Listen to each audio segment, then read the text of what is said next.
What's up, everybody? Grind and Shine Recovery. I'm going to share today how I went to prison. Before we jump into it, hit that like, share, subscribe.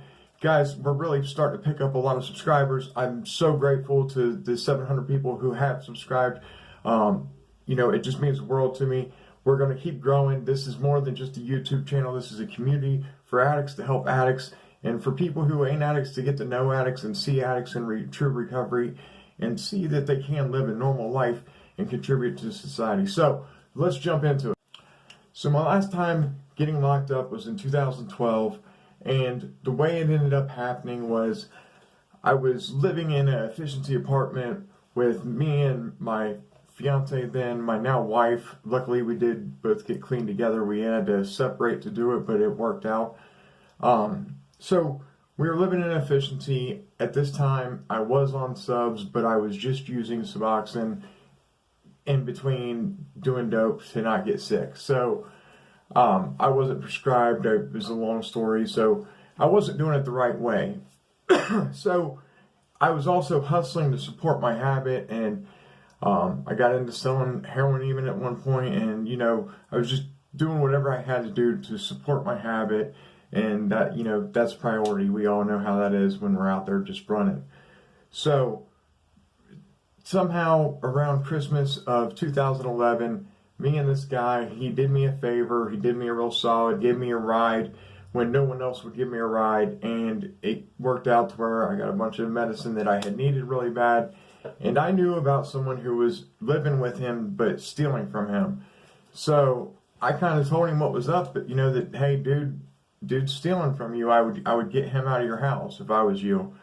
And nothing really came about of it. I did get into it with one of this guy's friends. We had a little fight and a tussle in his front yard, and I thought that was it. No big deal.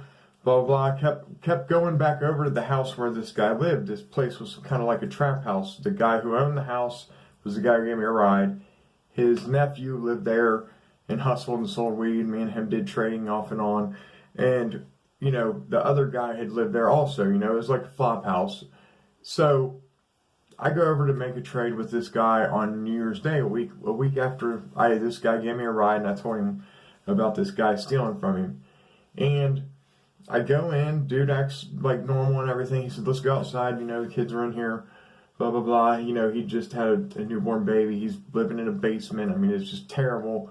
I'm so ashamed I was a part of some of the stuff I've seen. And but anyways, so we walk outside. This guy asked what I want to do. I told him I wanted to do some trading, blah, blah, blah. Well, him and the guy next to me, when he's getting in his pocket to pull out some weed for me to look at, and turns around and sucker punches me. And as he does, as soon as I caught myself, and as soon as I do, his buddy, is kicking me in the head, and I'd be straight up, I knew I ain't winning this one. There's three guys standing there, two of them's already hit me. I dipped, and I go home. I was split pretty good. The guy he's a big dude. I'm not saying that to make myself sound hard. He was a big fat guy. He wasn't like a big buff dude or somebody in shape. He was just a big, like 300-pound fat dude. But he had a lot of weight in his punch, and I don't know if he hit me with something or really, because like I said, I dipped. But I get home, I'm leaking, my eyes split in a few different places, and I actually call 911, okay, to go to the urgent, emergency room, because I don't know what's going on. I'm kind of worried that I might have some issue with my eye more than just needing stitches. So I just think I'm going to go get stitched up. Well, lo and behold, the way it worked out, I'm getting in the ambulance. These guys, I guess, they didn't live too far from me. They see what's going on. And a cop even asked me, kind of what happened. I said, look, man, me and somebody got into it. That's that. I'm not interested in, signing no statements, nothing like that. Well, these guys, when the ambulance leaves, they approach the officer and they try to spin it to where they're telling him that I tried to break in their basement and that they attacked me because of that, okay? Because they didn't want to get an assault charge. I guess they were worried I might have wrote a statement. So the cop comes and sees me while I'm getting stitches, and he asked me like 3 or 4 questions, and I'm like, no, man, you're crazy. I didn't rob this place. I said, so I'm sitting there getting my eye stitched up, I'm sitting there telling the officer, hey, just call the owner of the home, blah, blah, blah. They'll vouch for me. They'll let you know I'm always over there. I'm thinking me and this dude's still cool because the only reason I told him this guy was stealing from him, I wasn't trying to snitch or none of that. I really consider him a friend. He was doing me a solid the day that I ended up telling him this information. He was doing me a huge favor. So I was trying to do him a friendly gesture and let him know this guy's living there stealing from him. Well, what had happened was the guy who got kicked out for stealing brought the stuff back and spun it around that I had somehow took it and sold it to someone, blah, blah, blah. So when I called that day, dude's nephew said, come on over, sure, blah, blah, blah. I guess they believed this guy. So when I go over there, they try to jump me, and that's when I went home and called 911. That's how this all started. Well, like I said, them 2 statements that the guys who attacked me actually wrote was enough to where that felony 3, I ended up pleading out to it because I was scared to take it to trial because I was facing up to 8 years if I would have been found guilty. And a lot of people say, well, if you're actually innocent, why would you plead out? And here's why.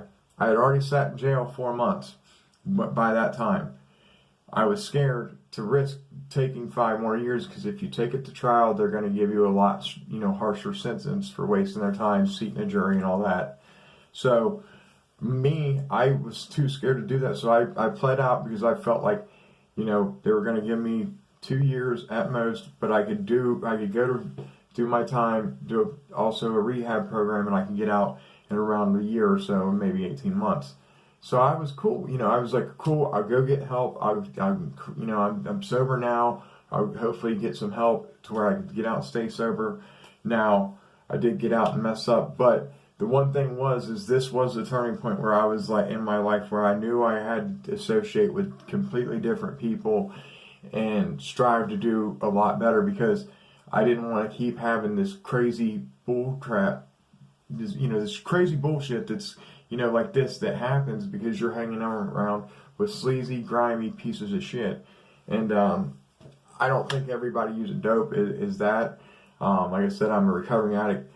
I think in our addiction, we can be very bad people and do a lot of hurtful things. So I forgave these people. I'm fine with, I hope they're living their best life.